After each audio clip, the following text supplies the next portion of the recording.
मेरे बकरे का पेट भरेगा मैं उसे आधा राज्य इनाम में दे दूंगा, लेकिन हाँ मेरे बकरे का पेट भरा है कि नहीं भरा इसकी परीक्षा मैं स्वयं करूंगा। एक से एक अमीर लोग आते, राजा के बकरे को ले जाते, खूब रसगुल्ला, रसमलाई, लड्डू, पेड़ा सब खिलाते और वापस लाते। राजा परीक्षा लेता, राजा थोड़ा सा चने का वो हाथ में सामने करता और बकरा सामने मुंह मार देता। राजा कहता बिल्कुल पेट नहीं भरा इसका। समय देता था राजा 3-4 दिन का, लेकिन जैसे ही परीक्षा करता, खिला पिला करके बकरे को लाते लोग और राजा परीक्षा करता तो वो फिरा। एक साधु को पता चला, साधु गया राजा के पास, बोला लाओ राजा तेरे बकरे को मैं लेकर के जाता हूँ। तो राजा ने कहा अरे वाह, एक से एक उद्योगपति और बड़े बड़े रईस लेकर के गए, वो तो पेट भर नहीं पाए, तू पेट भरेगा?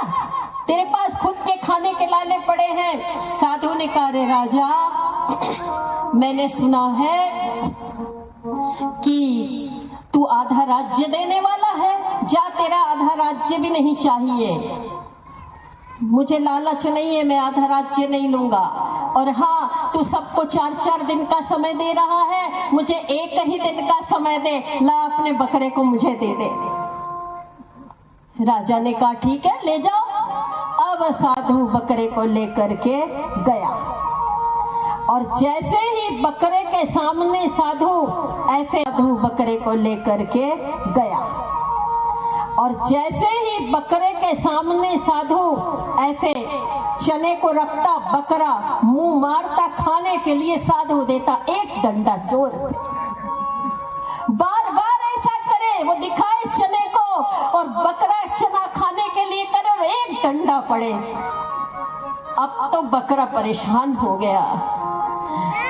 एक स्थिति ऐसी आई कि साधु ने जैसे ही चना दिखाया, बकरे ने डंडे की तरफ देखा और सिर इस तरफ कर लिया, बोला अच्छा डंडा खाने से कोई मतलब तो है नहीं। अब साधु समझ गया कि बकरा तैयार है परीक्षा के लिए। पहुंच गया राजा के। राजा ने जैसे ही बकरे को देखा, साधु चिल्लाया, बोला ले राजा, बकरे को ले आया। राजा देख रहा, बोला जब सब लेके गए थे तो ऐसा कर कर के लाए थे, आज ये लेकर के गया है तो देखो बकरा ऐसा होकर के आ गया, पक्का भूखा होगा। ले राजा परीक्षा कर ले। साधु ने कहा। राजा ने जैसे ही हरे हरे चने की डगाल बकरे के सामने की, बकरे ने मुंह फेर दिया। राजा बोला इसका पेट भर गया, पास हो गया। तो ये बकरा कौन है? बोले बकरा है हमारा मन। समझे? ये बकरा है हमारा मन।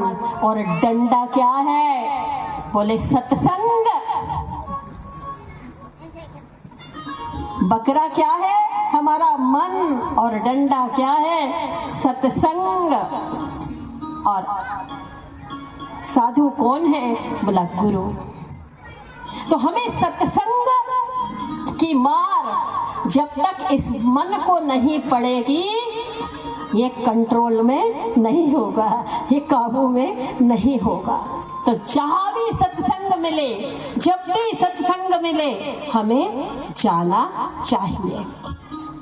तो हमें सत्संग करते रहना चाहिए। सत्संग करो, संगत से लोहा स्वर्ण देव कहलाता है, और पड़े पड़े दरिया में कंकर शिव शंकर बन जाता है।